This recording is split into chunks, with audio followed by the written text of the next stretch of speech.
Get ready for an unforgettable experience at the Royal St. Kitts Hotel. Join us for Pink Suntopia, a food and good vibes affair on Saturday, 24th June from 11 a.m. to 5 p.m. at the Splash Bar. Dress code is Shades of Pink.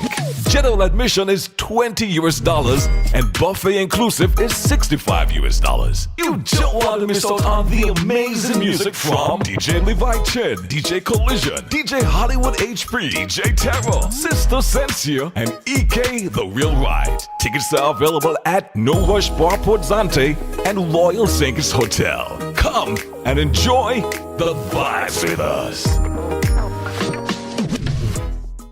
Ladies and gentlemen,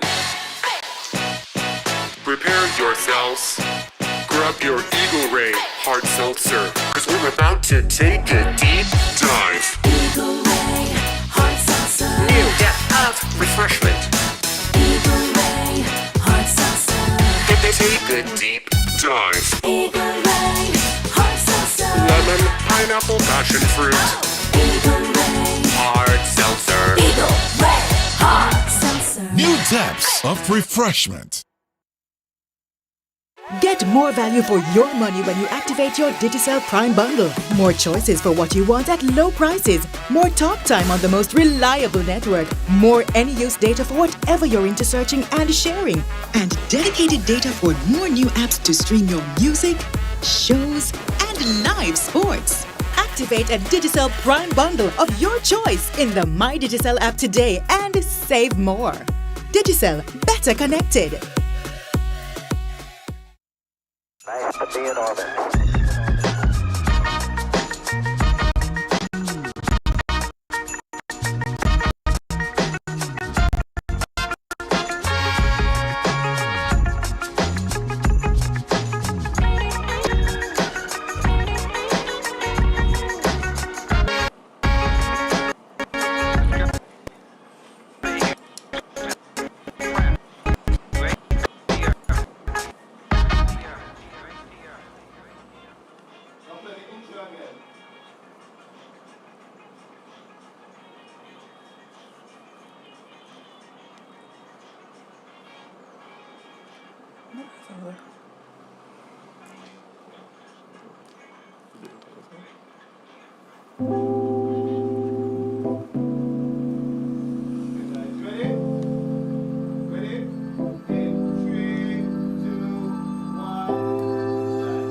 Morning guys, morning, good morning, good morning. Welcome to SipNchat right here at the Sugar Factory with me, Azem, and of course I'm with the lovely Jade. When you're gonna need to spell matters, so I think it's Beyonce Johnson.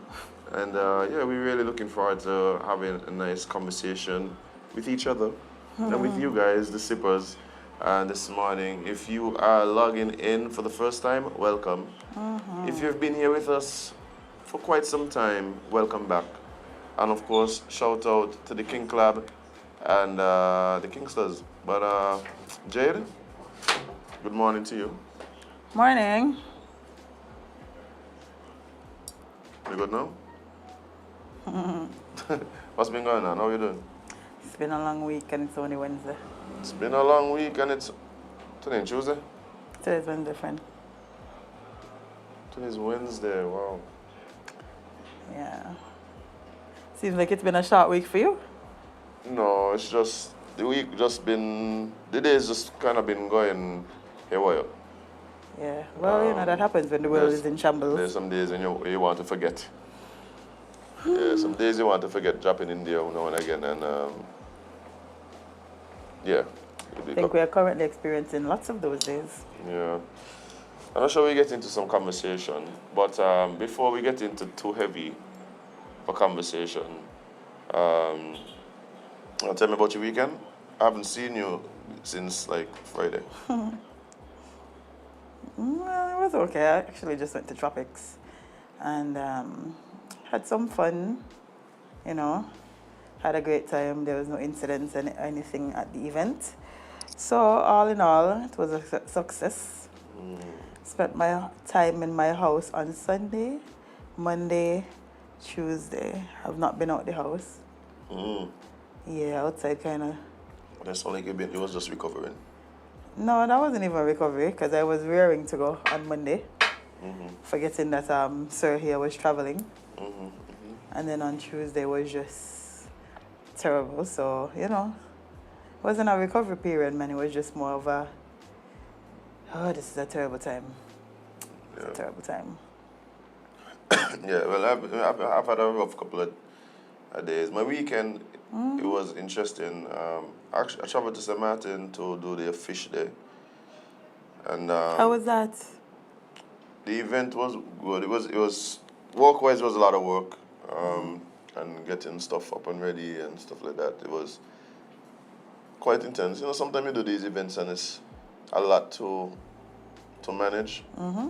This was one of them. It was all the event and stuff like that. But it's one of the events in St. Martin that I'm really a fan of. You was the first person I heard mention it. I've never heard about Fish Day in my life. Yeah, so Fish Day is a thing. It's really about celebrating Fish? St. Martin culture, Oh, particularly the fishing subculture of St. Martin, right? okay. And so it's a celebration of culture. It's a celebration of seafood, and so it's like, it'll feel like hundreds of tents, but it might have been like 40. Tents like all filled with seafood. Ooh, you ain't even bring back a little tilapia, little salmon, little... Yeah, if I go to St. Martin and come back with a tilapia, you need to just divorce me as a friend. I eat that. Divorce me as a friend, yeah. That's all I got in my life. Like tilapia? I don't even need tilapia. So I don't even need tilapia. So Yeah. you come bring back a kingfisher, salmon, nothing? That's what you really would want, Jade? Okay, you know what it is? Let's have this conversation, Jade, because this really giving me some insight into what's going on with you now. Jade, what I really believe as your friend, you really need to have higher standards for yourself, Jade. I was waiting for you to say, bring back a lobster. You tell me tilapia first, yeah, Jade? You know why? That's the first fish name come to my mind. And sometimes when things come to your head, that does come out your mouth quicker than you can stop them. Sippers, help me. This is an intervention need to happen here. But man, I wouldn't ask a lobster either. I just eat lobster all the time. Shout out to my father. I remember the good old days when Jade used to link me lobster back. Yeah, I tell you so. The good old days. But now, Ain't my fault. I don't raid my dad's kitchen as often as I used to. I should start again. there was once a time when Jade cooking seafood, she used to call me. Yeah, bye. No. I even don't want them Jade to cook. I want them Jade to have food. Jade don't take me on no more. I look slim now? Kind of. But that's beyond it. That's besides the point, Jade. That's besides the point. He said, I wonder if I have food. So I clearly ain't eating. I actually think I'm about to do a juice cleanse for him. Yes. Come here, done. Come here, your juice cleanse done, Jade. Ah, boy. You can see me, where we call you? For the food. Oh. The post juice cleanse food. Yeah. I got you. But what was interesting to me about it was, and this is something that I recognize as I travel around, sing on a culture, bye. Sing on a culture, and We culture is liming on Friday. It really gets on my nerves, Jade. Well, Because what are the things that are uniquely us, that we celebrate and is passed down and thing? No, people want to say folklore, people want to say masquerade and thing. No. no? So even then. Let me use St. Martin as an example. Bear in mind that there's all these islands I go to, I have several, all of these have examples of these things. You go to, we did the fish day. Now there is this traditional French, African, Creole musical tradition that exists. It's very African in its origin. You could tell it's so they had used these talking drums, and then it's very communal. So it's like a lot of people they sing, they all sing together. It's call and response. So it's obviously African in tradition, and everything that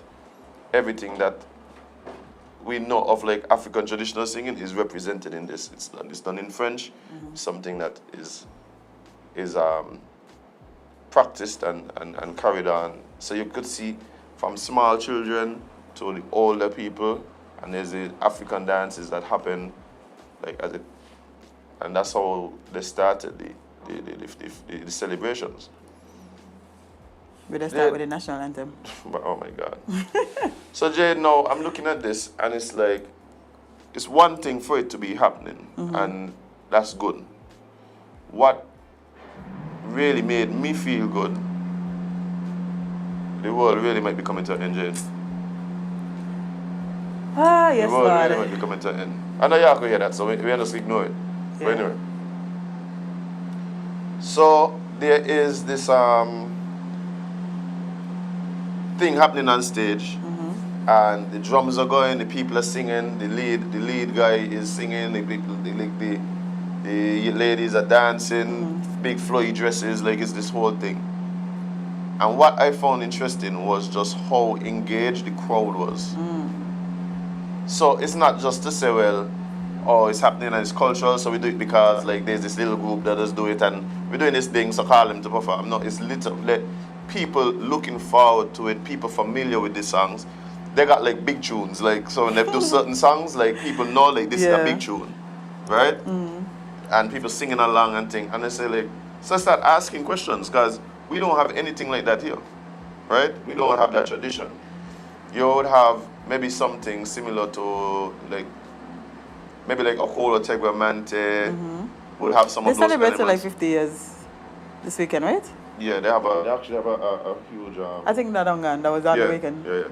They have they had the thing happening. And congratulations to them. But it doesn't feel the same. Like it doesn't feel like something that is very much intertwined into our like lives. Like everybody know who they be and what it is, and that is part and it's part of our like tapestry and culture that we put out. And maybe at one point it kind of served that purpose. But I feel like we just been losing a lot of these. We're losing recipes. Maybe not even losing them, but maybe we don't appreciate it like as Kititians, right? Because I'm looking around and that was what it was for me, like the appreciation from the people, right? And it's just, then Jolly Boys went up and they're like, old time thing, like might have been like a string band back in the day kind of thing, like. But we string band. And that's the point I'm making. He had Honeybees. I remember Honeybees. I'm a big fan of string band music, eh? Oh, so you love the Newtown string band? The Newtown string band. I remember, what was the name of that guy who used to play the banjo? I remember I was such a fan of his, what his name is? I can't remember, he passed now. Oh. Of course, the big string band in Nevis, what the name, in Sunshine is, I can't remember the name right now. But they do a lot in moving and stuff around. But I even think like in them situations, like and those groups and so, they're not something that we include in our festivities outside of, this is a cultural thing. Let's get the string band. Yeah, so it's not like the opening of something. Not even the opening. The culture. It got to be something where it's like, where the vibe is, we need to be cultural. Yeah, but they use it for openings too. That does have the masquerade come in. Usually the masquerade. That's what I'm saying, is usually the masquerade. Yeah, we don't have really. Like, what are the things that are uniquely us that we celebrate just like the regular people just celebrate? It ain't something that is like a token thing that we just kind of do because, well. It's a hard question, dear friend. I don't think we really have those things. We don't even celebrate like the real practitioners of some of these art forms. Like, watch here, since I got in St. Martin about 16 years ago, you got this man named Crabman. Wow. Right? And all Crabman does do is do crab race. Catch crab and do crab race. Now, how could we go to a fish there and Crabman in shop? Crabman gonna be there with that crab race. The best thing about Crabman is the crab names, eh? One name Michael Jackson. Michael Jackson win about 3 crab race. He had one named Medium Tits. Well, when the man said, number 23, Medium Tits, I couldn't stop laughing. I was like, what? Oh, Lord. I was like, what? And then, of Yeah. course, he had small tits. But, of course, no large tits. No large tits, no large tits. That would be overdoing it. Kids around. But, but it was like, it was just a real celebration of like thing, and it was good seafood around. At the end, I was walking inside. I didn't get to really do the like seafood thing and run around like I usually would like to. But I got a good, nice sliced fish. I ended up getting a nice lobster at the end. And a lovely young lady gave me a bunch of like free tostinos and Okay. tostones. You had a blast, man. Yeah, and then you come back home and you know you're looking forward to coming and sharing all these things with the Kingsters. Yesterday morning, and just as I was about to, if you realize I answer you right as you send the message. Yeah, because boy. I was in the chat about to send a message when your message coming in. I was about just telling you like let's do it because I want to finish early and things, so we've had been in time and whatever. Brap. I just ruined your whole day by. Well, technically, Shaq ruined we there. It wasn't me, it was Shaq. No, it wasn't Shaq. It was whoever that murderous scumball of a person is. Yeah, your friend, you can't say your friend. Yeah, You that can't say.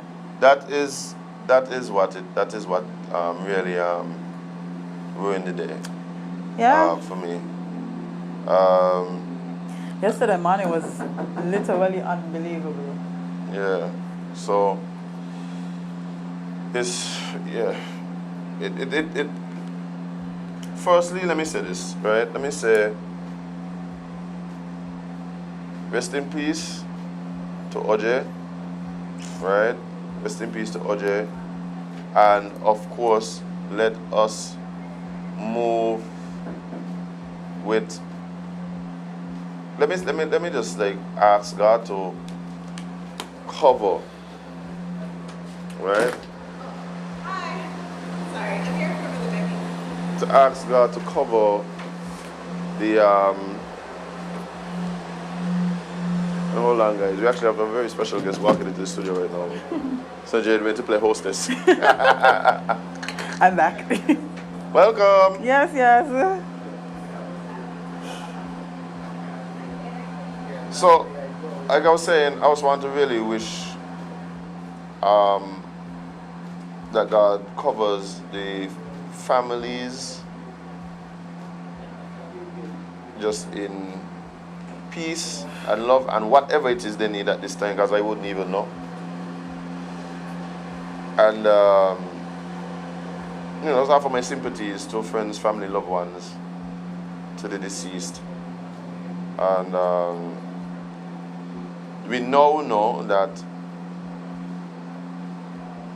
this particular incident was the second of three incidents that resulted in the deaths of 4 people in pretty much the span of 2 days. it was not barely 2 days. Yeah. Almost maybe a little more than 24 hours actually. It wasn't 24 hours actually, because Right. the first set of murders happened probably after 11, around that time. And Oja was murdered bright and early in the morning. I don't know, man. I don't know. And you see that statement that we're making, I wish more people would just admit to that fact. I don't know. I don't have the answers. Right? I don't have the answers. I just know that something needs to be done Yep. differently. And I want to stress that because a lot of what I've been hearing, seeing, the responses have been regurgitation of things that we have executed that have not only yielded minimal, if any, results, but have really and truly caused, in my opinion, a lot more harm than good. And Yeah, it's terrible. Anything you want to say about like the actual like sad events, Jade? And of course, Bye. let me just say, yes, we mentioned in OJ because I think there was a level of closeness here. But of course, to all the deceased and the loved ones of the deceased, rest in peace, and of course, condolences and sympathies. It's like long time men actually sit down and had to cry over somebody, right? And yesterday, like, I couldn't help but do it. Because why are we here? Like, why are we in this situation?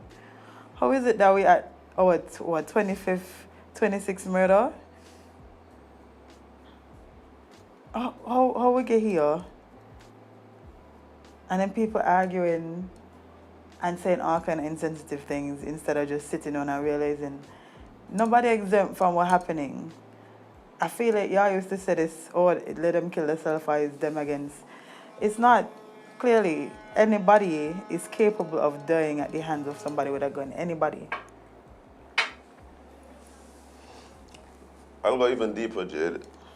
And people don't like when I say it, but I'll continually say it. Like, we all have to recognize that because of the pervasive nature of the criminal issue, we all have a part to play. Whether it is in our reluctance to cooperate with authorities, whether it is the authorities' inability to make us feel safe and for us to trust them, whether it is the parents, the church, everybody, everybody. And what happens is that a lot of people, they all point the fingers away. Everything goes away. Nobody to point the finger back at themselves, right? Nobody. And a lot of the conversations is everybody know what the real problem is. Everybody know whose fault it is. And I see very little acknowledgement about the fact that because of the nature of what crime is, where crime comes from, it is not a simple cause, and so it cannot be a simple solution. It is multi-pronged. And that's the thing. By now we should understand that. You can't just say, oh, well, take them up and shut them in jail. We know who's doing that. Okay, do you not think that somebody else is going to take up that mantle? What you're going to do, just throw everybody in jail? No, but if it is that we understand that there are certain environments that breed certain types of behavior, then how is it that we believe that we can just take the fruits, right? Take the fruits and leave the tree. Leave the tree and not get more fruits. I'm so confused to how people have been really thinking and speaking, because you're so idiotic. You're so idiotic. And the thing for me is, if we felt like this is the solution, just take up everybody and put them in jail, crime, we wasn't going to be in this situation. If you think you have that idea, you don't think the authorities and the politicians and the people in charge would have had the same idea and decide this would have been the solution too? But they tried that, Jade. And it didn't work. No, but I would go further. And I think we get into this particular point in the conversation about at least what my view on the situation is. And I believe that thing that you just discussed, that approach, I think is one of the reasons why we are here. Now, yesterday, because of just the tragic nature of that 32, 36 hour span, right? We were told that we were gonna get some comments addressed by the Prime Minister, Prime Minister was going to address the nation. Who's also the Minister of National Security. Mm-hmm. So well within his purview. Very much so. To address something that I think we all recognize as being a problem that is getting worse. Definitely. And this is the thing that makes me just a bit sad about the approach. Now, there were things said in terms of, hey, this is what our approach is going to be. This is what we're going to think. There were about 4 or 5 Four, things. four. There are 4 things. 4-point plan, I think. You know, it's called, yes, or whatever. yes, including, for instance, stepping up the vigilance, etc., etc. All of these things, one, not only would I have heard before, but I was under the impression that we were already at that particular. I said, but We were already at that point where these things were already put in place. All of them, right? literally all of them. All of them. I think we're gonna have to get to a point, and I think we're gonna have to get to a point where we're gonna have to just be honest sometimes. We're gonna have to be honest, and honesty in this case, to me, would have sounded like this is so unbelievable and beyond what my understanding. we really do not have a grip on what is happening and don't understand. And we're going to need buy-in from the community, Yep. and from the persons involved. Right? That would have been for me, because I'll tell you why that response scares me. I remember when we were having a lot of violent crime back in the past, and these exact things were the response. When you try to police out crime, a lot of the times what you end up doing is harassing law-abiding citizens.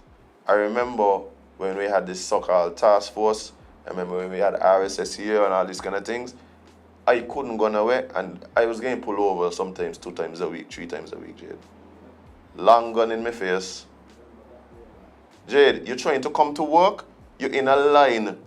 You're coming, let's say you're coming from Kayan, you're in a line somewhere around Sky Academy, waiting to get into town. And I am sitting in these lines and thinking to myself, is it that the police believe that the gangsters with the weapons are sitting in this line waiting for them to get to the checkpoint? They're commuting to work while you're commuting to work. Like, is it that they come to work at the same time with me with their guns and they're stopping people and looking at your chance and think, people reaching to work an hour later, on the other end, right down the road there, by the roundabout there, by Rams, coming from the west, the line gone all the way back across like you want to reach by bus. The gunman them commuting the same time. I'm thinking to myself, is it that they really believe that these people are sitting in the line waiting to get checked? I don't understand. And that would be so stupid, because who don't know this is happening? No, but Jade. Why would I Jade. not know that this is happening and then voluntarily bring my weapon with me? No, but Jade. To watch it? Like, come on. But Jade, this is the thing for me. What that signals to me is that you have no actual plan. If your actual plan involves randomization, like doing things at random is one of the least effective ways to get results, Jade. It is one of the least effective ways to get results in anything. Anything at all. Imagine me doing a multiple choice test and just walk out. I just randomly select. Yeah, you're gonna pick at random. I just randomly select it. Maybe the question, I just picking. Like that, and that seems to be the plan a lot of times. There was one time I get stopped, because, okay, at that time I was playing in bands, so I was on the road in the night, right? I coming home from a job, they had a traffic stop, and you were to the strip. I'm coming, they didn't stop me, I go in through. I'm coming back, so the traffic stop was there on the straight between the 2nd and 3rd roundabout in the area of where Shawarma King is now. That's when I was going to the gig, I remember this. Right? When I'm coming back, the traffic stopped there when you pass Sugar's Complex and you were coming back into town. They stopped me this time, Jade. I turned out, I cracked my window. Good evening, sir. Where you coming from? Forget me. Where else are going to be coming from? What part with me? Forget me, sir. we're gonna need to search your vehicle. No. For what? I want to go home. That's not how it works. Like, for what? The man ain't vex with me, Jade. No, you can't. I said, first thing, you was an army man. You ain't even supposed to be interacting with the civilians. You're not a police. Then it's after that they start to come with this thing about the name special constables now. More special constables. You're army man, you're not supposed to be interacting with me. You can support the police in their efforts. But please let me speak to somebody who's trained in the art of policing and knows how to deal with the general public and understand the laws, at least supposed to understand the laws in which they're enforcing. Like, I tell them, no, like, that man start to pull their gun like as if, what are you doing, you shoot me? Because Mary search my vehicle? I'm not under suspicion or nothing. You're just literally deciding you're going to randomly stop people. That's not how it works. Stop. Like, I'm hoping we're not getting back to that place. Well... But the lot of the rhetoric that I'm hearing... I just waited to see the big plane. Is the exact rhetoric I was hearing back then. I am honestly just waiting to see that plane land. Because... No. Let me tell you something, right? I have one very simple thing to say. Whoever it is, because Angel, right? Angel does wait to speech them. Can be. I don't want to believe that. There needs to... Let's stop politicized crime. Let's start there. Let's stop politicized crime. Because no matter which administration is in power, we have crime. We've had crime since I've been a child. I'm 31 years old now. We've had the same type of crime since I was a child. We've had murders and bodies piling up. Administration after administration. So let's stop politicized crime. Okay, we can't blame, like, we can't store blame at a administration because the blame gonna just keep getting thrown back. And then we're gonna end back in the same people. You're gonna end back in the same hands of the same people who are in power. So let's not do that. Jade. Secondly, man, no, if it's me or whoever recording and putting out these statements, y'all need to do better. Ain't no way y'all can't tell me y'all can't edit these clips. Why don't call me, man? Bye. They don't need to call you because they know what to do. They know what to do in Azem. They know what to do as them. It cannot be Jade. Ain't no way y'all telling me y'all what the speech yesterday. I was like, this is the speech y'all giving to the public.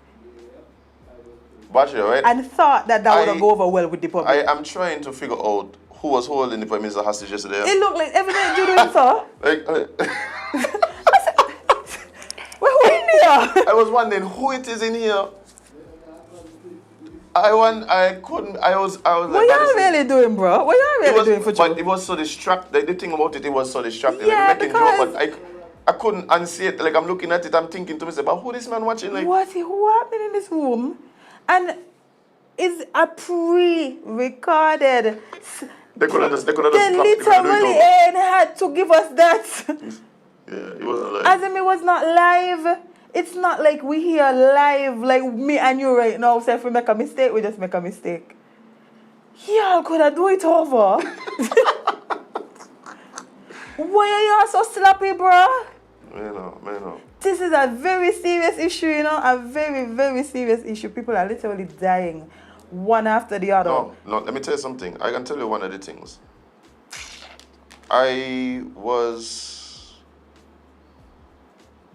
Let's put it this way. You know, some of the families, children and so watching that speech, yeah? Like they looking of the people that deceased, like that died in that particular span. They were looking at this, right? And what, like, how you think that went over with let me tell you something, right? We need to do better, right? Ain't no y'all at this point in this administration. This ain't new, eh? Y'all could cut this. Oh well, they just come and no. Let's not do that anymore.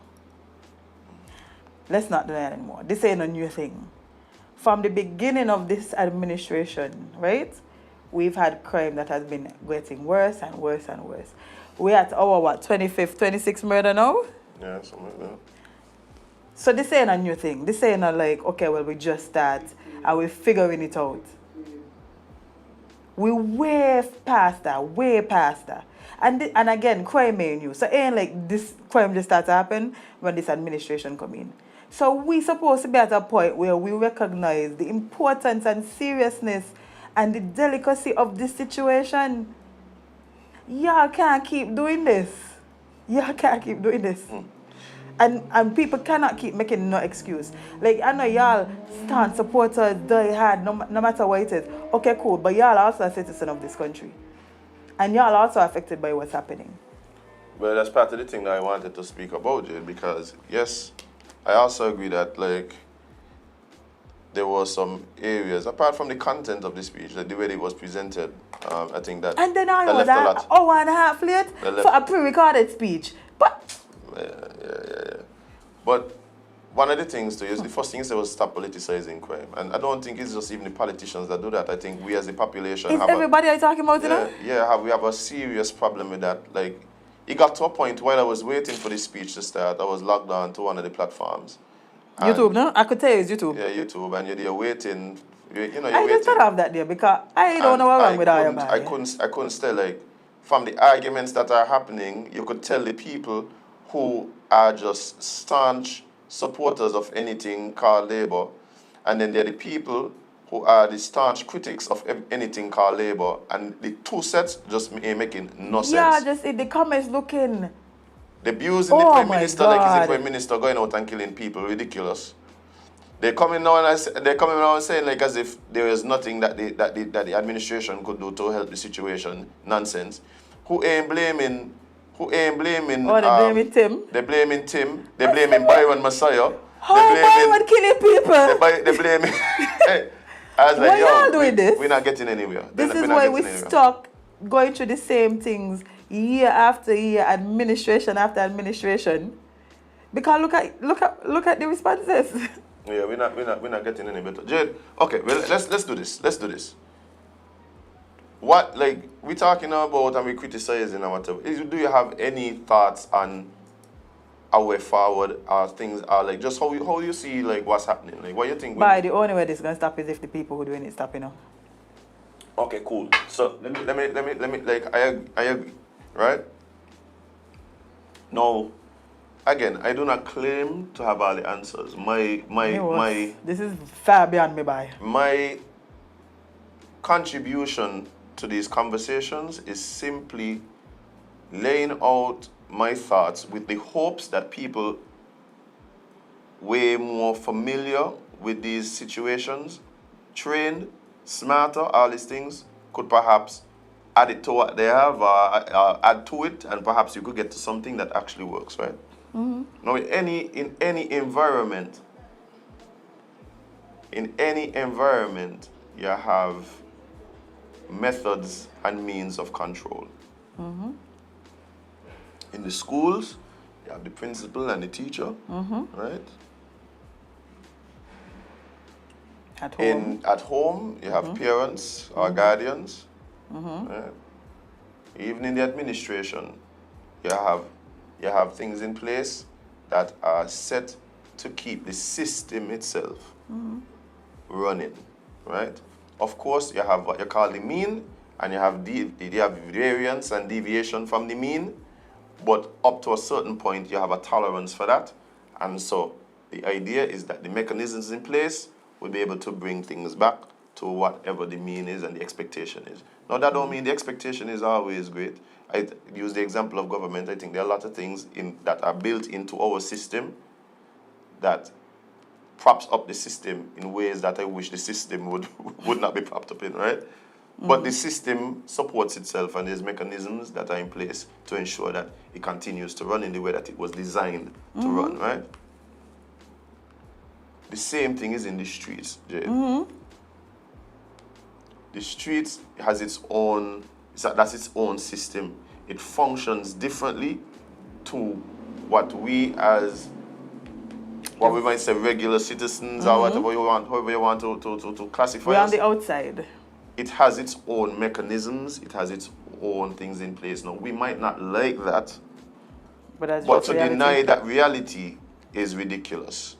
So that being said, if you believe that we are going to police out crime, then we're very mistaken, because that is not the mechanism that is in place to manage those environments and that system. when we start talking about just lock out people and take up people and whatever, we had a guest here, I wasn't here. The police, as this assistant commissioner of police, sat here right in the studio and says that the belief of at least some in the police force at large, is that one of the things causing this increase is a power struggle, right? What that says to me is that the measures, the processes, whatever they are that are usually in place to ensure that these things don't happen, they're no longer there. Whether it is through violence, whether it is through being locked up or whatever, we don't want to admit it, and it don't sound good. What I'm saying don't sound good, and we wish it wasn't that way, but that's the way it is, because this is the way it is. It's a natural thing. The ecosystem, all the things we see going, watch it, I walk outside the other day, feel like it's trying to melt. When things out of whack, chaos ensues, Jade. What we're dealing with the environment is chaos. I tell you, Chaos. I feel like you're just in shambles. And by the way, people keep trying to correct me about what I said about how many months. I don't. 15, 16? Yeah, but they're talking about for the year. I'm not talking about for the year. Okay. I'm talking about I mean, since since the administration changed. Okay. So, yeah, so my thing is, right, we cannot expect to have a change in the system without including the mechanisms by which that system is designed to function. Because those are Right. the people you want to change. And there's a certain level of respect that happens. Jade, me and call nobody name, but everybody know that when I was small, and I was running around trying to be a nice young guy, Yes. going to church. A pillar of the community. As a matter of fact, my button up my top button. Yeah, look, you know. Yeah. By the way, I like the Prince thing we have in. Oh, You have so we're you gonna- have on the black and white too. Ah, vibes. We're a little too instinct, kind of scary. But anyway. But when I was a young guy, there were specific guys in every community that when things get a little chippy and guys were creating an environment that was, again, a deviation from the mean, it only take one man to come and say, yo, please to tell he relax before I have to come and see him. Yes. Yes. And you know what would happen? There would be a relaxation. Yeah.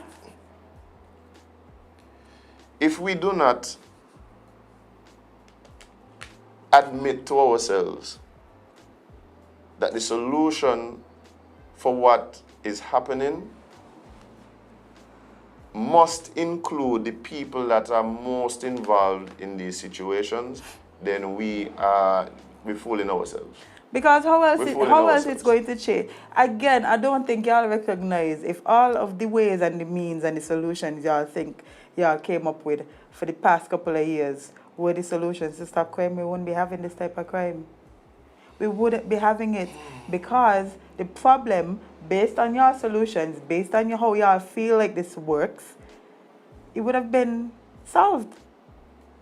I don't know what the answer is. What I am saying is that there cannot be any lasting solution without the inclusion of those who are, one, most affected, right?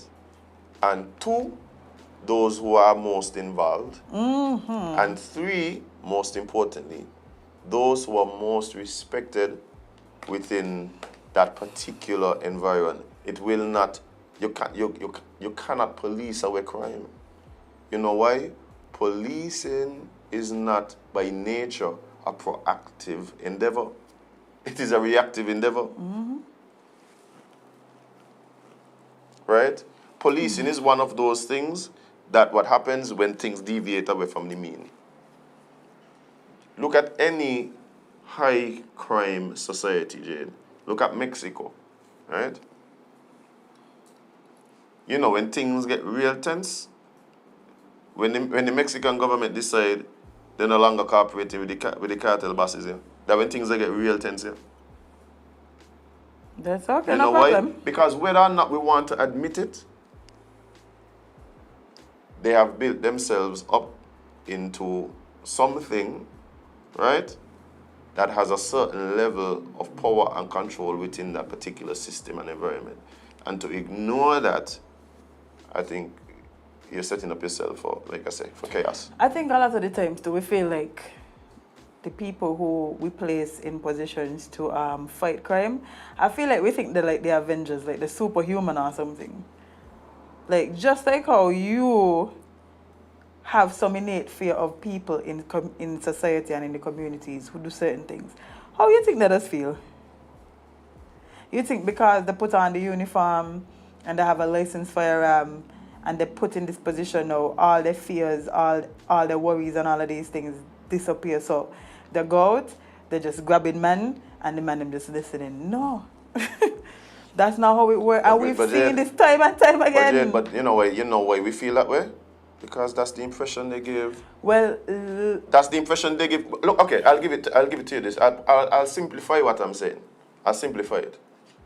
The police has an important role to play, right, in crime fighting. Given the particular scenario and situation that we're in, I believe that it would be more effective if the police were to collaborate with the people who are most affected and involved, as opposed to be combative, right? Yeah. That's what I believe, right? I can be wrong, who knows, right? The issue is, though, they are the ones that when we recognize that there needs to be something, come out and be like, this is what we are going to do. They come out like the Avengers, and we just make them feel like the Avengers. Is that the act so? When they come... But we also have to recognize that they're not. You ever hear the police come out and say, but we know what to do here? They can't say that bad. They need to, because it's true. Yes, however, them saying that does ain't what? gonna go over like how we think it should go over. No, Jade, it don't matter how it goes over, it's the truth. People don't always like the truth. No, but you know what that does? That creates a situation where now, okay, where you don't know, well, let's go find out who know. Yeah. But you can't come tell me, well, this is what we're going to do, boom, boom, boom, blah, blah, blah. But the man don't care about you and your laws. They care about your They don't care about your plans. They don't care about it. I see what you just said. They do not care about your laws and stuff. That is why we have these things happen. They do not care. You think they don't know? Yeah. There's a different world. Yeah. There's a different world. Which criminal you know don't know if they get locked up for murder is jail again? Which criminal you don't know if they get locked up for stealing or whatever crime committed, they don't know the penalty is going to jail. They know this. They do not care. They do not care about the penalties. They do not care about the punishment. They don't care about none of that, the risk involved, none of that. They don't even care about dying. So when you feel like they're going to care about your 4-point plan? They don't care. Jade, it is just a different environment, a different system. And that is what we need to figure out. Their system, not ours. I feel like we just be trying to, well, not we, them, who just be putting these things in charge, right? They do it as if they feel like they're dealing with the common man who's going to abide by the rules and regulations they put in place. No, what it is, Jade, I tell you, you hit the nail on the head, you know. The Avenger mentality, they believe they could just come in and swoop in and police out crime. Jade, we have to understand the system and environment that we're talking about was not created by a lack of policing. And so over-policing won't fix it.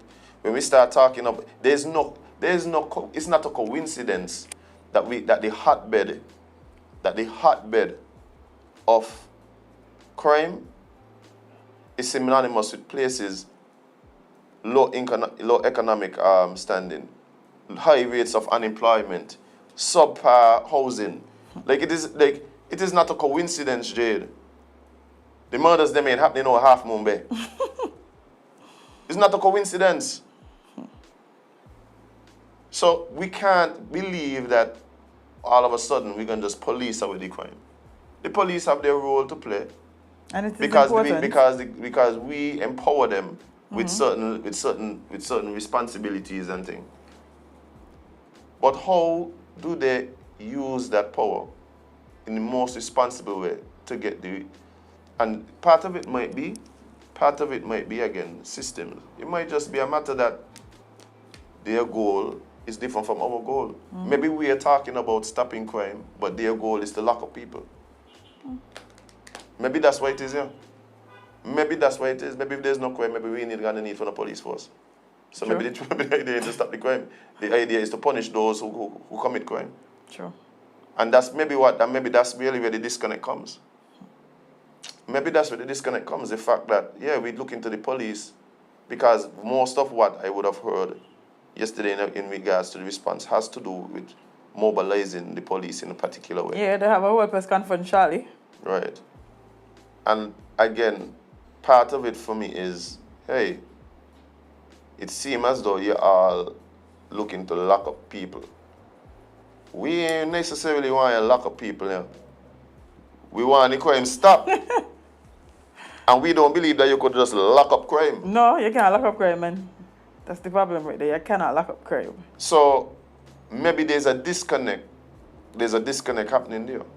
Right?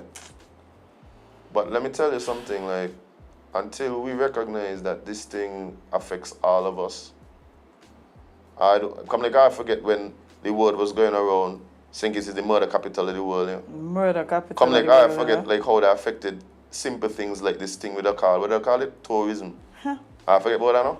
The thing that is our biggest industry currently. Well, not really. That's what I say. We got a couple of passports selling, man. Oh yeah, I forget what I do. Okay. Second. Big second. top two. But no, Jade, like we seem like we don't recognize that these things don't just affect the people on McKnight or the people in Market Street. Like it affects all of us. Yeah. Because it's one thing crime gonna do if it goes. I say this all the time, there's a principle in life, right? That anything left to itself devolves into chaos. If crime isn't effectively handled and addressed in a way that really pinpoints what the causes are, it spreads. It gets to a point where if people aren't getting locked up for some of these crimes, then it empowers other people to commit said crimes. I think they're gonna understand that. I think unfortunately we're at the point where they understand, because before they used to say, well, you know, it's just these bad boys killing off themselves and so, but now it's spread to somebody that is a pillar in the community. Not only that, you know, Jade, I'll go even further than that to show you just how warped our minds are. I'm looking at the live yesterday, big up Shaq. Still ain't understand how people stand to wonder if Shaq committing these crimes. Because no man, the man that just happened to be going teaching. I just want to know, right? You see what I like about Shaq? Shaq teaching your life skills, right? So yeah, there's this aspect where you're learning to drive and stuff. But you're also learning a very valuable lesson in production. Because I could kid you not. Newscasting And production. You can't tell me the students holding the camera. I've been wondering who holding the camera. Who else he gonna be? If Shaq teaching somebody to drive right now and something happen right now, you and Shaq going to the crime scene, you know? Wow. The amount of people tell me, not yesterday, on Monday, they just see Shaq teaching somebody to drive. Next thing they know. No way. Shaq done on the scene and then drop out the student. No, that's what they do. That student is That's there. student there holding the camera. Holding the camera. Right. Learning production. So big up Shaq. And the thing is, right, a lot of people out here talking about, oh, well, hey no, journalists and the newscaster. Well, we're the journalists and the newscasters. If Shaq, that's a very important thing for y'all to recognize in the way that we do things, you know. If this one man with his one car and his couple of students... Oh, he said he's some mics. Somebody go help him with some mics. Please. If him and these couple of students at random could be on the scene of a crime giving you live coverage, where the people them actually went to school and just get paid for this. No, they waited to talk to the police. Like, that's the thing about they it, right? They waited to talk to the police? That's what happened, Jade. The actual journalists, like, where they cover crime, they don't go to the crime scene and say, they don't get a hand if go and feel nothing. All they just do is literally call the police officer and say, hey, something happened. You guys have a statement? And then say, we spoke to the police and they said this. And that's the end of that. That's how what they use. What happened to journalism and to live coverage? Why is Shaq doing better than all you? That's why I want to. Anyway, to get to what I was about to say before we went into the Shaq. It's your fault. We went into the Shaq big up. Yeah, no, he deserve it. He deserve it, man. He deserve it. What I was saying is to show you how warped our minds are, right? What I find is happening is in order to keep that distance away from us, what we do is now anyone who is involved in any of these acts, we automatically ascribe to them that they are one of them. So automatically what we do, we demonize the person. So it don't matter if it's some pastor in some church who is well respected or some businessman who is well respected, you know. Automatically there are people in society who are gonna go, oh, he had to be involved in something, man. Yo, I heard that yesterday. I said, you got to be serious. It's a coping mechanism. No, but it's a coping because mechanism. I want to make sure it's still it's them. It separate. continues to be them. It's not us. It's them. So once you get involved in it, you're part of it. But Jade, I don't know. We're gonna need to, you know, let's take a break, Jade. Yeah, because we got more to talk about. Because I have been by watching. I got wonder. I got something specifically, right? That I still think is a joke. Remember how we had a simulation? I think it's glitching again. But after, we have a very special guest coming up. You know, they've been good people to the show. They lent some support to us. And so it would be remiss of us to not interview them and give them some time to speak about their products. So guys, when we come back, we'll be speaking to Mother Becky. Yes, the good old drink tea brand there. So guys, stick and stay. We'll be right back with more Sip and Chat.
Ladies and gentlemen,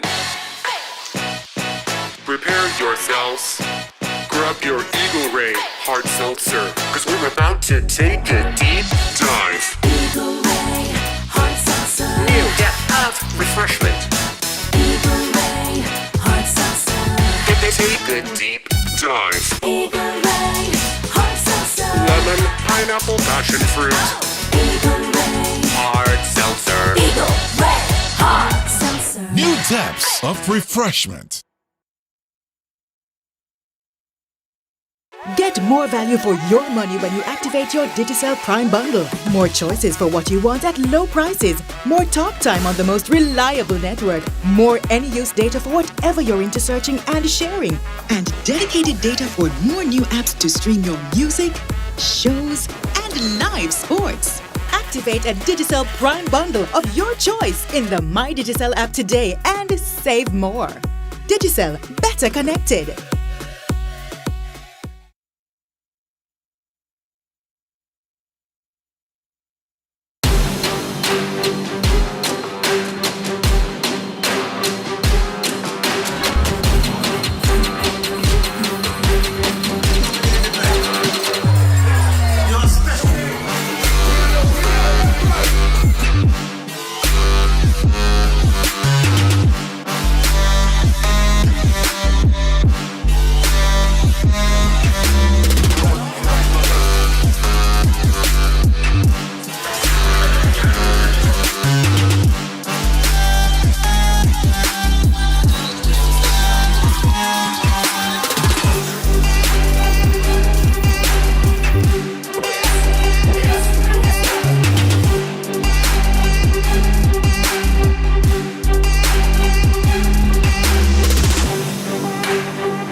Welcome back to Sip and Chat right here on the Sugar Factory, and as we said, we have a very special guest here in the Sugar Factory with us this morning, and I'm really looking forward to this conversation.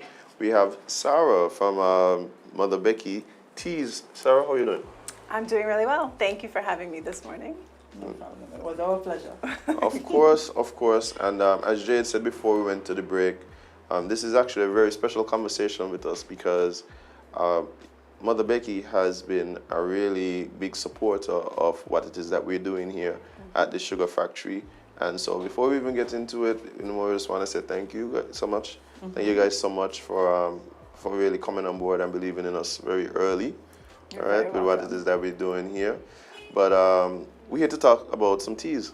Yes. Right, and their brand. So tell us a bit about Mother Becky Teas and, of course, just kind of the origin and who's involved. Absolutely. So my name is Sarah Ramirez. I am the co-owner of Mother Becky Bush Tea, along with Mr. German Mike, who is the owner.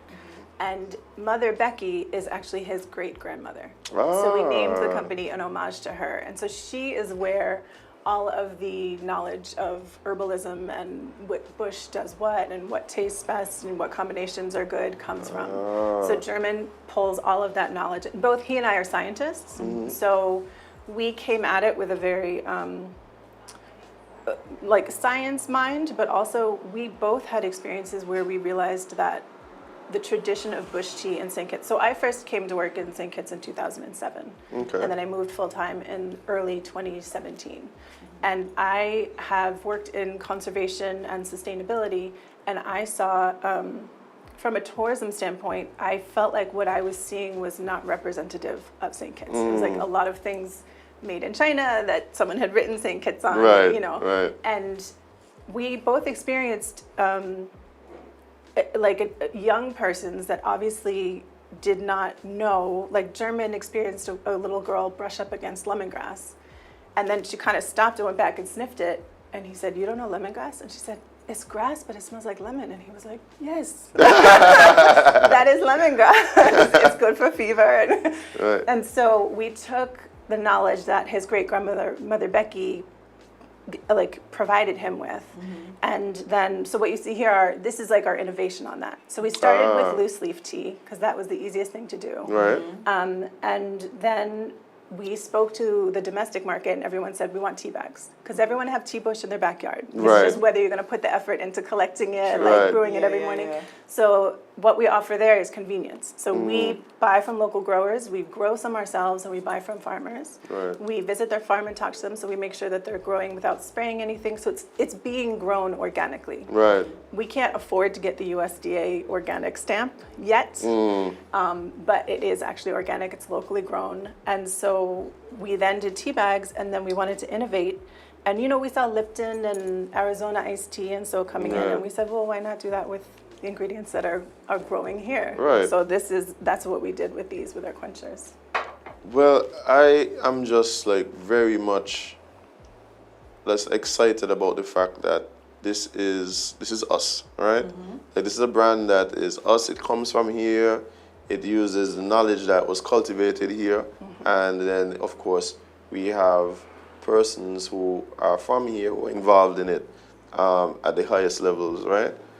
And what has been the response, like as you continue to innovate and move the products forward, what has been the response from the general public? Because I'm really hoping that our local people are really supporting. Yes, absolutely. So especially with the introduction of the quenchers, like the local market is what saved us during COVID. We would not have survived COVID if we had not had products that the local market was interested in. And so that was, I mean, we're super thankful for that because, you know, that was a tough time for small businesses in St. Kitts. Like, not everyone came out the other side. So the fact that we did is completely in gratitude to the local market believing in us, because our price point is higher than we would like it to be, because there are lots of issues that small businesses deal with. Like, we prefer to bottle in glass, Right. partly because the process, we bottle hot and we test our products so we make sure there's no microbial growth, you know, like the methods that we use, but also it's much more sustainable. Right. And we want to, so it's recyclable infinitely. And we want to get to the point where we can take them back and create like a closed loop system so that we don't have to keep importing. So a lot of packaging materials need to be imported. A lot of our paper products, we use stuff that is like post-consumer percent recycled, and that is harder to get here. So it's frustrating because the quality, like we can compete toe to toe with any import. Like we are just as good, if not better. Right. But it's getting to the point where we can bring our price down where every single Petition and Division can afford it. That is our goal. That we can have it in every corner shop, So we're working to get there because it's hard to start at that point when you're a small business without much capital. So the fact that it is a slightly higher price point and people are still so supportive is it means a lot to us because it's.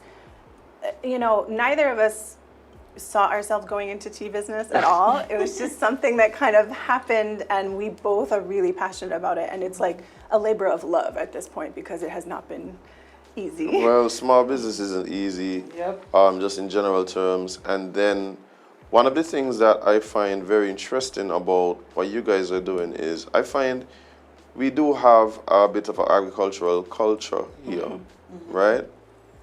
But a lot of times it stops at that primary stage. We don't see a lot of agro-processing happening where we take, a lot of the stuff that's grown here and then turn it into something else, right? And so, like, it must have been difficult, like, getting that off the ground, recognizing that there isn't really a culture of that, at least not widely to my knowledge. And so it might have been hurdles that you guys have to jump over because you guys might have been trailblazing in new places. Yes. So you will be surprised to learn that there is actually a much bigger agro-processing industry in St. Kitts and Nevis than you're probably aware of because it's happening on such small scales. It's like micro businesses. And we're all facing the same hurdles of getting packaging, and I also personally feel like we were not really given the respect that is due because it's hand in hand with agriculture. How do you make sure that surplus of crops don't waste in the field? Exactly. Process them, change them into something else. Right. So it's an incredibly important part of the agricultural industry. Did you feel like it's overlooked a lot? A lot. Like when we first started, we made a decision we are not going to sell on consignment, especially to like big stores, because we knew we had a quality product. We're scientists. This is an 8-month shelf life with all natural ingredients. Wow. And that took a lot of, we had a lot of like experimentation and data going before. Because we're scientists, we didn't want to just say something and not know. And in fact, it can stay longer than that, but 8 months is like, we know for sure nothing's ever going to be a problem. We made sure that our packaging is up to international standard. And so when we went to big places, and if they were like, well, we're not going to take on any risk. We'll have it in our store, but we're only going to pay you based on what's when it sells, and then a percentage of, and we were like, no, we're not dealing like that. And we had a lot of people be shocked and say, okay, well, then we're not working with you. But slowly, we had people believe in us. We did a lot of tastings. We went into stores, and we did tastings, and we had questionnaires, because again, we like data. Right. And so then we could go to the store. So the store owners would see, okay, this was received very well, and then we could show them the results of the questionnaire and be like, this is what people say, like they want to see this on the shelves. And so we were able to change that. So we are just like the imports now, where we deliver and we're paid, like we're not expected to assume all of the risk. Right. Versus, what they would do with imports. Because if you're buying something and importing it, you're not 100% sure that's going to sell. Right. So to treat a local small producer in a way that puts all the risk on them and you're not accepting any as a vendor, that doesn't seem right to us. No, it's rough. That's really rough. And so stuff like that is changing over time.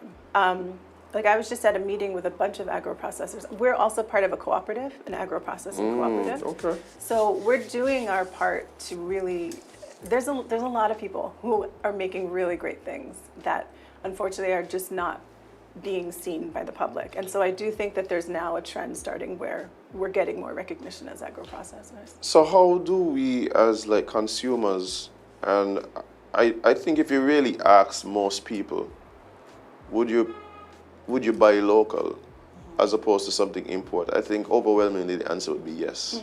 I agree. Right? Sometimes we do understand that because of the constraints and the different variables, that the price point is going to be a little higher because, economies of scale and all this stuff, right? But how do we as consumers, like, continue to support the local producers, even outside of just, like, going on the shelves and buying, which I know is the main thing, but how do we find out about who's available? Where can we go? Like, because you're telling me about a lot of these local agro-processing businesses, but like, if I want to support, how do I do that? So in a lot of cases, if they're not on shelves in grocery stores, the place where they're primarily selling is at when there's like market events. So they've been doing night markets. I know there's one coming up at the market on the Bay Road.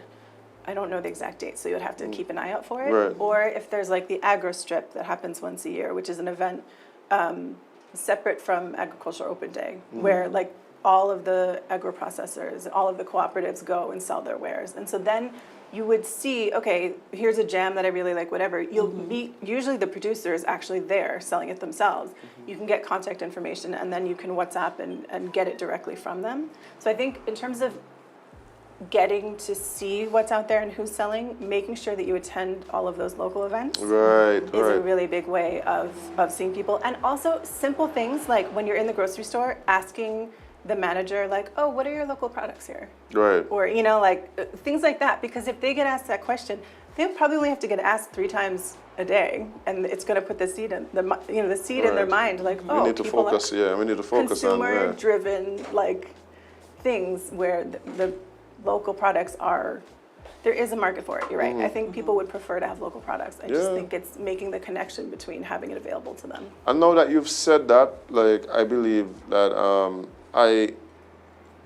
there are a lot of local business owners, small business owners that I support, and that's exactly where I would have been exposed to them, right? Whether it was the Nevis Agricultural Day, the local one here, even sometimes just walking through the market down at Port Zante, the night market, and that's exactly how I think that's amazing advice, because I mean I have several, and even skincare products, stuff like that. There's talented people in this and that's where I learn about them, and I make the connection. So they might not be in stores, but I know where to go to find it now.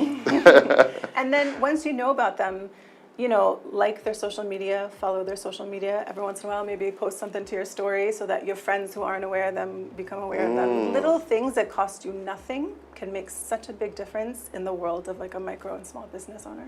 Yeah, that is true, and that is very important, because if we claim to be trying to support local, we have to show the support, just not say it. Exactly. But so about your quenchers, how many flavors are there? There's 4 flavors. Thank you for asking. So lemongrass ginger, which is this one. Yum, yum, yum. We have our traditional sorrel. Oh, I love that one. I have this one actually. Oh, that's my favorite. The sorrel on a level. I think I have an affinity for sorrel products anyway. So. Yes, I love sorrel. So this is the one that is most like the Christmas drink that you're accustomed to. This is a curveball with sorrel. So this is sorrel mint. It's very different. So whereas the traditional sorrel is very rich and a lot sweeter, this is their lowest sugar content. So it's very tart. Yes. It's not a way that most people are accustomed to experiencing sorrel, because sorrel itself, if you were to just brew it and not sweeten it at all, it's intensely tart. So this is much more tart, and it pairs with the mint. So this, I think, it's a lot lighter. So this, like, after you go for a run or something, a really cold is really refreshing, whereas that is more like you're sitting and chilling and enjoying the. I love the sorrel mint. Yeah, because see, what happens is I drink sorrel like in my tea, right? So like I brew it with my tea, right? So, and I don't use sugar. Same. So People think I'm crazy, but I love that. No, like actually, Jade, I would have it in my flask with my tea. It is lemongrass almond. So like when I tasted that, I was like, oh, it's familiar. Like it was very familiar to me. So nice. What's this one? This one is turmeric and ginger. So this is our most innovative, and honestly, that has now become our best seller, or one of our best sellers, I should say. Because it's very interesting. Every different store that they're in, people will say, what's your best selling one? but it really is so dependent upon what store it's in and what demographic is shopping at that store. So some stores like lemongrass ginger will fly off the shelves. Other stores, we can't keep turmeric ginger in stock. But now it's like within the last 4 months, there's been this consensus that everyone loves the turmeric ginger. And it's a new flavor for some people. And we worked really, really hard to get the blend correct because turmeric can be like a punch you in the face flavor. Like it's not really subtle. So the fact to get it a smooth blend. Exactly. Yeah. So to get it to be a smooth blend that took us a lot of research and development. But we're happy with it now and it seems to be very popular. What I like about these quenchers is the health benefits. So sometimes, you know, a lot of us try to do this thing where we go on this like healthy journey, and one of our biggest problems is often juice drinks, because you know we love some juice. We love juice. So being able to find something that gives us that refreshing, you know, likeness to juice, but not be as sugary or not be as bad for you as a lot of the products that we consume. I think it really is a testament of what was missing in the market. Because we needed some. I can't help it. I love me some juice. But these. Yeah, let me tell you something. You know the best thing for me about these, the size. And they are large. Like Thank you. Yeah. That's a big thing for me. Like, okay, so if I do manage to drink some type of juice, generally, ask anybody, it's 3/4 water, because like I can't deal with the sugar, right? So like, same. and so I drink a lot. Like I have a drinking problem, right? I have a water bottle that's like 45 ounces. Yeah. Mine in the back of my Jeep, I just like fill it up and just keep it there and just drink all day. So it's like so good to be able to find a drink that I don't have to buy two. Right? This is honestly something we thought about because I am the same as you, and like because I just feel like things keep shrinking. They keep and smaller. we wanted to make sure we were giving people value for what they were buying. And it's filled to the brim. Yeah. It's not like stops down here and then here. It's not like a Lay's potato chip bag. It's like you open it and right. This is actually 16 ounces. Yep. Yeah, that's good. And it's a 2 serving, but you know, drinking this in one. Right. Well, that's because there are people who tell us it's too big, but we're like, so safe back. Put it in your fridge. It'll be fine. I've never heard that. I don't understand. I don't think I've ever heard somebody complain about something being too big when it comes to juice. We do have people who say like they would prefer like a smaller size, and so maybe if we grow to the point we can provide something smaller for people who prefer it. But yes, I'm happy to hear you say that because that was honestly a point of consideration that we in our packaging. Yeah, it is enough. It is enough. It is enough. Let me put it that way, and I really appreciate that because I don't have to buy 2 and 3. Yeah, like sometimes, especially like, for instance, one of my favorite drinks is like a Vitamin, right? And then I'll be like, why they don't make this in big bottles? It's so tiny. Why? But yeah. It's a good feeling knowing that you can find a good drink in a adult size. Yeah. Thank you. And I'm really happy to see that the packaging, you could tell there's a lot of thought that is put into it. I could tell that it's a serious operation. The nutritional facts are all there. And so it does not feel, sometimes what happens is you feel as though there is a, I don't want to say unprofessional vibe, but like sometimes the local stuff is like it's bottled in some glass, and the labeling you don't know how much sugar in this, like how much. That's one of the things I look at all the time, like the sugar allergens, what's you have no idea what's in the bottle, right? And it's like it's refreshing to now be able to like you know, see local products with that stuff. Take it up and read it and I make an informed decision about if this is something that you want to. 59 calories. Oh. Yeah, if this is something that you want to really participate and put in your body, and you know, I'm really hoping that that's a trend that continues. But you guys have really created something here that I think we all could be proud of. We really enjoy, right? And I really want to encourage people. If you haven't tested any of the Mother Becky products, like. Go ahead. I mean, stop and do it. We know you see them all the time. I have the tea bags. Yeah. I have the tea bags, the basil and the lemongrass. Okay. And I like the packaging for that too, with the little crocus bag thing. Thank Right? you. Yeah. That was Yeah, the like- first one that yeah. actually caught me. I was like, oh, this is nice. So our loose leaf is now in crocus. We started crocus with the tea bags, and then again we were doing market research, and the local market said we wanted it in a box. Right. So now we changed to a box that has the madras. Right. But yeah, and the loose leaf is leaf. done almost so it can be a souvenir. It has the Right. crocus, and then it has the madras on top. So the label is designed based on the national costume. Right, 'Cause right. we wanted something that would be recognizable to St. Kitts and Nevis, but that wasn't just like the flag. You know? Right, right, exactly. Yeah, because I think that's a lot. That's the direction lots of people go in the brand local thing. They have to put a St. Kitts flag on it, recognizing, forgetting that there's other things that are Are culturally, unique. culturally Right. unique to us. Yeah, because a Kitchener and a Vision anywhere in the world is going to recognize Yes. the But they significance. should of if they don't. that. But they should.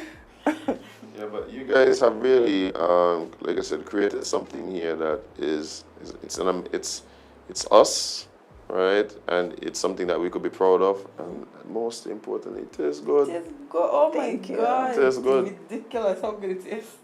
Yeah. Ridiculous, but we love it. We really, really love it, guys. Make sure you pick up a bottle, or 2 or 3. You know. And speaking about that, where could people find the products? Pretty much across the Federation. So we're in all of the all of the Rams, except for the Bay Road. So that's including Nevis. We're in Value Mart. We are in Frisco gas station on the Bay Road. And we're in the Island Market in Frigate Bay. Right. And so also our, different products are different places. So Port Zante is where you'll find the loose leaf. Right. That's where you get it. Yeah, so more like the tourist attraction areas is where you'll find the loose leaf. And then the quenchers and tea bags are in stores across St. Kitts and Nevis. Awesome. And ask. If you don't see it in the store, ask. Because we're trying to get into more stores to make it more convenient for everyone to get it. Of course. And if they don't have it, well, tell them they need to get it. Yes. If you go to your favorite little shopping spot and they don't have it, just tell them, hey, I'm missing something. go find Mother Becky, please. Yes. All right. Put it in your fridge. And you said before we wrap up that this thing it's organic. It lasts for up to 8 months. You're saying, shelves, and I know even it can be refrigerated after opening. So guys, you really don't have any excuse not to go pick one up and try it. And trust me, if you do, You're gonna love it. you're gonna love it. You're gonna be able to buy just one. So yeah, support local. That's another big thing, because local doesn't mean less in any way. I would argue in this case, particularly, it probably means superior. But Sarah, it's really been a real pleasure talking to you, and Thank you. of course, it would be remiss of me to end this interview without once again saying thanks to Mother Becky for your guys' support. It really means a lot to us that you guys have been like just from the get-go, from the jump, prior to even one show, being partners with us and supporting us, and we've been drinking your tea, right? And it's really good to see that we get that support from from people right here, and trust me, we're really grateful. You're very welcome. We're happy to do it. Keep up the good work. Thank you. All right. Well, make sure you come back. Let us know what's going on. Let us know about how things are going. When you guys expand to whatever comes next, Yes. let us know. Make sure you give us some samples. We Absolutely. could be some of the market research. Yeah. Oh my Right? Some of the Taste testers we got some new stuff in the works. So Oh, come on. when we're ready, on. we'll come have you taste it. Of course, live testing right on the show. Sure. Right? But it's been a real pleasure. He'll join in for us. Let him know, give him our regards. And we're looking forward to whatever is next from Mother Becky, and I'm looking forward to drinking some of these teas. Me too. But guys, we're gonna take a short break and be right back with more Sip and Chat right here at the Sugar Factory. Stick and stay. We'll be right back.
Hey guys, welcome back to SipNchat. Sip on some Mother Becky right now. Oh, I can't wait to put one of these in the fridge, boy. Oh my god, I'm excited. Which one's the one? I know one. And then I'll take the lemongrass. I'm gonna try that one. Okay, then we go then. We ain't fighting. Yeah. We ain't fighting. We don't do that here. No. Come to Team compromises. work Yes. makes the dream work. All the time. And the taste buds jump.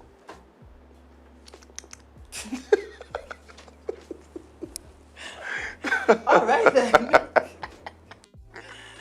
But friend, before we go, right, because I know there's a press conference that we want to catch, right? Mm-hmm. So I was minding my business as usual. Mm-hmm. Yeah. As usual. That's all it is doing. That's all it is doing, you know. Mm-hmm. And I came across this. Okay, so on the opposite side of Independence Square, Mm-hmm. formerly the Pall Mall Square, there was these boards, you know, they were there for.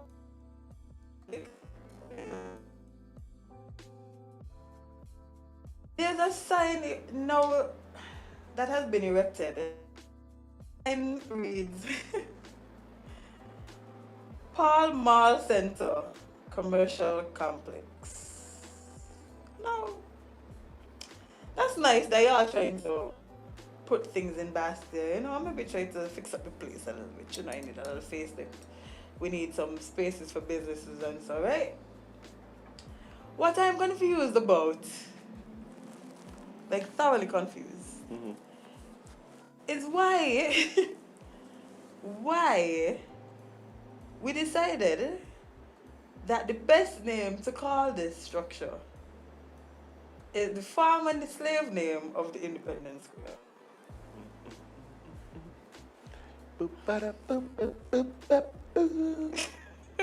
This is like the confused background music. I feel like this is what happens in the sitcom when somebody says something that everybody confused about. Yeah, that's exactly what's going on. Because Jade, you want me to tell you why me and him is stressing this? I'm stressed, I'm just confused. I'm not, you know why? Why? This is one of the least egregious versions of this. It's egregious, eh? But this is one of the least. I tell you, Jade, you realize like everybody that build hotel around here and then call the place where you go eat the great house? Like I tell you, I can't get over that. So to me, this is just right in line. I want to open a spa in Israel called the Gas Chamber. Wow. Creative. Everybody's so creative. You ever see that TikTok?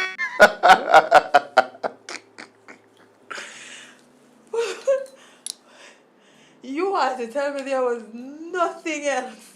Hibiscus. They got some bamboo trees like in the square too. They could have called it Bamboo Place. Why they could have called it the Independence Square Commercial Center? Since we're naming things after the square.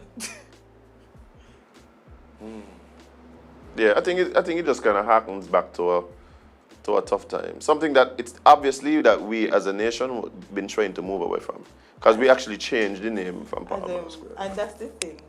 It's not like the square is called Pall Mall Square still, you know. We changed it because we realized the implications of what that name came with.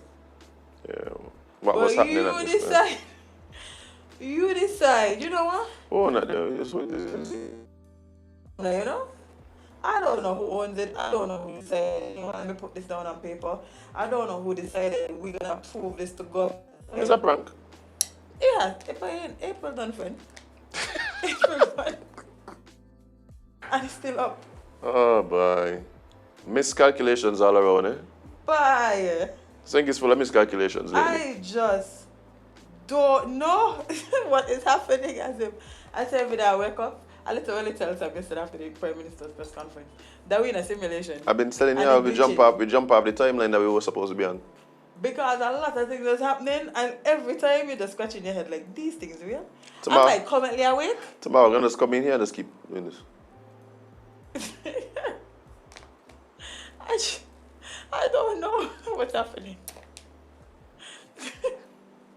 Then I got to get a schizophrenia, buddy. Take them voices in your head talking to you out loud.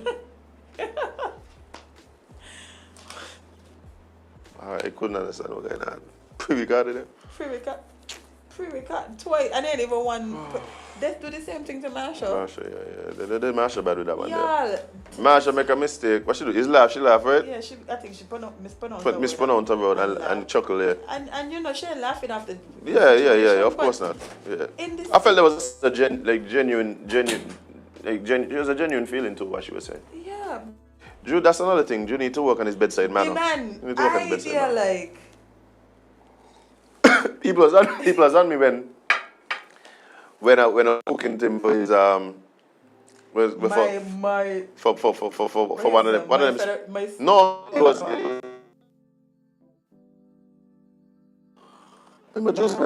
He did it. Boy, yo. I need to stop going live. No, Jade. Let me tell you this. I have a friend. Right? They could fix this. I believe most people with sense go fix this. But outside of that, Jade, right? I have a friend, right? She has worked in the St. Thomas administration for quite some time. She's a communication specialist. Right? She handles all of that public facing. She used to work for the lieutenant governor. She now works for another department. Right? Because there's a recognition that sometimes you need an extra pair of eyes. Not only an extra pair of eyes, but a set of trained. You see that word right there? Trained. Double on the line. So yes, I made a joke about people. No, but there's people who are trained. Enough of them. Perhaps we need to start looking into how can we get some of our people trained to be able to add that knowledge and expertise to the presentations that are happening. I believe it's not just the, and I don't mean they have to be in front of the camera, you know. No. But they help to train you, they oversee, they overlook, right? You know what it is. You know what it is. It seems it seems like a lot of places doing right now. Them are more concerned with fashion. Because if it's one thing they do, it's just go there. What about the best dressed ministers in the world? Best dressed. Best dressed, but don't know how to soften your face. So that what I believe you are feeling, you're accurately conveying. It's not that I'm accusing anyone of not being sympathetic. It's not that I'm accusing anybody of being not sympathetic. But whether it is that you are nervous, whether it is that you're not prepared or not, it doesn't matter, because once it goes out, it's out. It's out. And the impression is reality. The perception is reality. And if I'm looking at you and you're talking about a sensitive matter and you're talking as if you're vexed with somebody, right? When you're speaking about the need, the sympathies that you want to convey, and I don't see that, then it comes off as disingenuous. Yeah, it comes off as like you're just saying it because you're right. It comes off as disingenuous. That might not be the case, but we have, again, perception is reality, so we have to be mindful. Yeah, and especially when you're in public eye like that, like this, your job is so your job is literally to sue the nation in a time where they're looking at you for answers because they don't have anybody else to look at. They're looking at you because you are the prime minister, the leader, and the minister of national security. You are the person that we feel like, okay, well, we're hearing from everybody else. We're hearing from the opposition. We're hearing from the regular man on the road. We're hearing from everybody. So now it is your turn to come out and say what you have to say. And it felt flat. I was like, why y'all keep doing this to Drew and the ministers and stuff? Like, it have to be. And I'm not blaming them, because this is literally people's jobs, you know. It is somebody's job to make sure the message going out is conveyed in a way that the actual message is conveyed accurately. Yeah. And in a way that conveys what you're actually trying to say. The feelings and the emotions of the situation. And not only that there's nothing that is being presented that distracts from that message. And I think that and this is just about advice. This is even criticism in terms of thing, because we understand that, again, it's not that I believe that there's any disingenuous feelings or anything. It's just a matter that, yeah, we have ways to we have things we need to improve on. I think what happened is because it's not. I think if they just let him speak, we don't. And I know that we have. I know that we feel like we have to prepare everything. It has to be a speech. Written down No, it has to be, Jade. It has to be. In a situation like this, I don't feel like it needed to be that. Yes, because it's not everybody who is gifted in the gift of gab. For instance, right? I believe you could have been saying this about maybe like a Matt Brantley, right? See what I mean. Right? Isn't it? And so you want, and not only that, I wouldn't even suggest it for someone like him, who even I believe that he can do it and deliver well, right?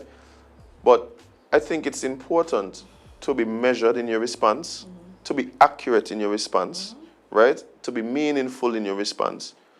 And so, yes, it might sound good to be like, oh, I'm speaking from the heart, but the truth about it is there's too much on the line to just leave it up to, perhaps I'll get it right. But when you have the opportunity to plan and put forward, it's not this isn't like he was doing a press conference and somebody asked him a question. No. Right? It wasn't even live. It wasn't even live. It was literally a pre-recorded. Someone should have been able to look at that and be like, hey guys, I think we should take another stab at this. I think we could while it was going on. And again, I've worked in media, so I understand this. I've worked for news stations, so I've been there when I've put myself out there, but I've dated publicists, right? So I see, I've seen it. I've been in studio where a publicist would literally go and be like, hey guys, we could take a break, and pull whoever their client is aside and be like, okay, so now soften your face a bit. This is whatever, like, I understand, like, but that's not what I'm getting looking at this. And let's take another try at this, whatever. Yeah. You understand? Like, those are things that we need to really improve upon as well. I agree, because again, once it's out in the public, it's out in the public, and it don't matter what you may have meant to do or feel or perception is reality. Is what we get. Yeah, perception is reality. The people got yesterday, they were completely upset about. Yeah, I literally was watching Minister Stroops and all kind of things. Literal ministers of, well, maybe not the same administration, but you know, I was looking at the responses because I'm in the media, so I was looking at the responses of people who would be closer or surrounding these things. And it was not good. It was not good at all. It was not good at all. Yeah, so there's work to be done. And don't get me wrong, I believe some of the criticism on the Prime Minister, I think, is misplaced. I think a lot of the criticism, I think, is misplaced.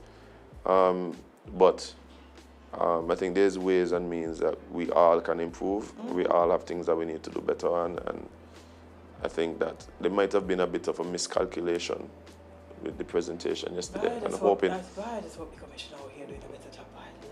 Yeah. Well, let's go and see. We're gonna take a check. We're gonna check it out. Guys, we're gonna wrap it up. We gotta leave. We gotta go. We gotta disembark. We gotta disappear. We gotta catch the next conference. Yeah, see what's going on. Yeah. Yeah, but guys, let me tell y'all something. Let me end on this note.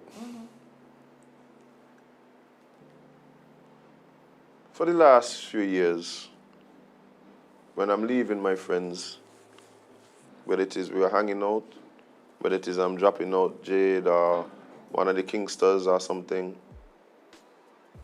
you know, you meet a friend, you talk, and you're going on your separate ways, you tell somebody take you. For the last few weeks, it's been feeling like that is no longer just like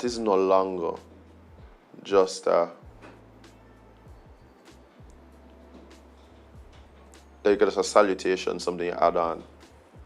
It feels like saying those words have more and more meaning to it. Like, I mean it. Last night I had band rehearsal, and when I leave in the band rehearsal, I say, you guys take care of yourself, you know. Like, something I would say all the time, but it meant something different based on what we've been dealing with, particularly the last. I don't know. That and the only people that have gone around is I. Them message me and tell me be careful. No, like, because Jade, we don't know who to trust, Jade. Bye at this point, bye. We don't know who to trust. I don't know the details of any of the incidents that would have happened over the past 2 days or so. But I have suspicions that there might be level of familiarity or closeness involved with some of these things. And that is not something that has to do with the specific details or anything that I'm assuming about these particular cases. Most times when you hear violent crimes, these things are committed by people who you know, people who are in your community. Right? So let me tell you all again, be careful. Be careful out there. Keep your head on a swivel. You don't know who to trust. It's a real thing. People running around calling themselves friend. They all don't know what they got in their mind. You understand? Right, they're sing about tie, you know. They're sing about tie, bye. Let me tell you something. Just take care. Be careful. Like real talk. Like when you tell people these things, no, mean it. Mean it. Make sure they understand that what you're doing is putting them on alert. Yo, be careful out there. Jeez. Like we have to be. Don't assume that for some reason you're exempt. We have all sinned and fall short of the glory. Bye. And one of the things I could hear people saying yesterday, I heard people saying yesterday, well, if him, well, who is me? Who is me? By that they buy it, but We had one of the women, one of the persons that lost their lives, well, was murdered. Murdered? Was murdered. Was a woman. Who is me? Who is me? Who is me? When we start thinking about the way that these things affect us, like I tell you all the time, we got to walk around and be mindful. We should be able to walk freely and not have to think about these things. But unfortunately, that is not the reality. I carried up my garbage yesterday, and I was thinking about it. I said, "Lord, please don't let nobody worry this yard here. Well, out here barefoot in my frack." Yeah, Jade, but unfortunately, that's what it is. People are now going to walk, if they should let the children run around, just run around. You don't know what your children getting involved in, but more importantly, you don't know who your children laying with and what they're involved in. These are the things that people now got to be mindful of. Based on what's going on, it's a thing. So all I'm going to tell you all out there, like, be careful. The other thing that I'm realizing is you just can't keep your vehicle from touching other people one. Touching anything else, actually. Other The people only one part the only thing your vehicle is supposed to be touching is wood. is the hands and rear sides and backs of its passengers and the asphalt on the road. I'm trying to figure out if that one I saw yesterday was saying it. But I see I can't come like a launch as him and end up deep in the bush. So what need for speed accident this? GTA, boy. When I over in the bush, far from the please keep on the road. No road nowhere. Road way upside I down. tell Car you, down. in the bush. Last night I coming home, there's an accident. The night before I going home, no, I was going the night before. No, yeah, it was in the day. I head into Freak Bay. There's an accident right there by the bypass, by the roundabout, by the airport. Like, come on, like every day I've seen multiple accidents. Just be careful out there. That's all. Just be careful. Thankfully, a lot of these accidents aren't resulting in any serious injuries, but why we having all these little touch-ups on open road? Ain't even like to say is all of them in tongue. That's a boot up for no reason. Yo, yeah, be safe Pay out there. attention. Yeah, be safe out Keep there. your phone, eh? Be safe out there. Be No, safe. let me go nobody, because I really want to hear this press conference and it does that. Yeah, be safe out there, guys. That's all I'm gonna say. But alas, it is time for us to end another episode of Sip and Chat. But thank you guys so much for being a part of it. All the sippers, big up yourself one time. First and last time listeners. Both of you guys. Peace.